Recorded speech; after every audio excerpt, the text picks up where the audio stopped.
আসসালামু আলাইকুম, নমস্কার। তবে চলুন আপনাদেরকে আমি আজকে একটা রেসিপি দেখাবো।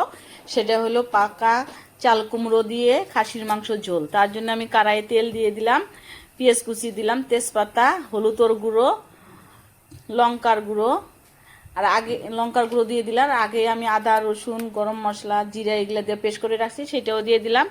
নুন দিয়ে দিলাম। এখন একটু মশলাগুলো ভালো করে মিক্স করে নিব।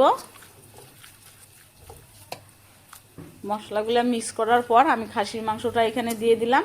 খাসির মাংসটাও ভালো করে একটু মাখায় নিব। এখন মাখায় নিয়ে মাখানো হয়ে গেল, 5 মিনিট মাখায় নিয়ে নিলাম। এখন আমি চুলাটা অন করে কড়াইটা দিয়ে দিলাম, ঢাকনাটাও দিয়ে দিলাম।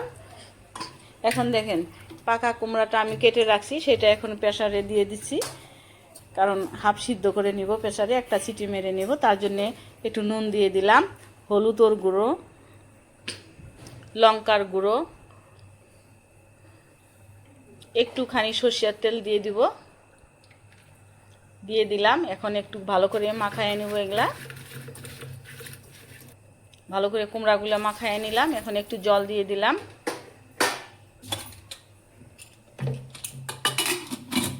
প্রেসারটা এখন চুলাতে দিয়ে দিব, একটা সিটি মেরে নিব।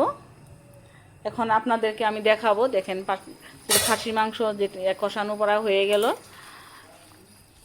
এখন একটু নাড়াইয়ে দিয়ে ঢাকনাটা দিয়ে দিব।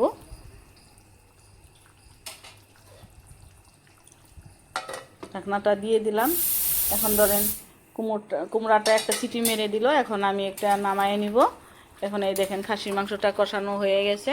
এখন এখানে আমি কুমড়াটা দিয়ে খাসির মাংসটা আরও ভালো করে একটু কষায় নিব।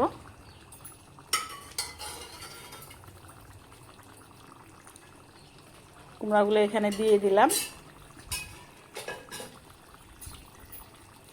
মাংসটা কুমড়াগুলো দিয়ে নিয়ে এখন একটু ভালো করে নাড়াইয়ে দিব।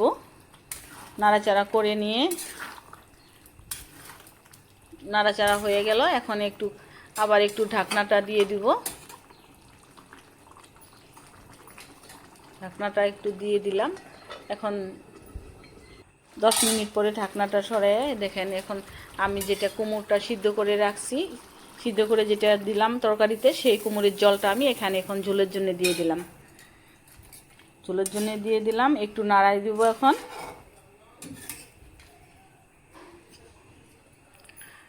একটা জিনিস মনে রাখবেন, কুমড়োটা বেশি সিদ্ধ করবেন না, একটা সিটি মারিয়ে নেবেন, হাফ সিদ্ধ হয়ে যাব, সেটা দিয়ে দিলে ভালো হয়। দেখেন এখন আমার ঢাকনাটা সরে আপনাদেরকে দেখাইতেছি। এইভাবে একটু নাড়াই দিব। তরকারিটা হয়ে গেছে। এখন আমি একটু টেস্টের জন্য, যেহেতু পাকা চাল কুমড়া দেওয়া হয়েছে খাসি মাংসটার ঝোলের জন্য, তার জন্য একটু গরম মশলার গুঁড়ো দিয়ে দিলাম। এখানে দিয়ে একটু নাড়াই দিব। এখন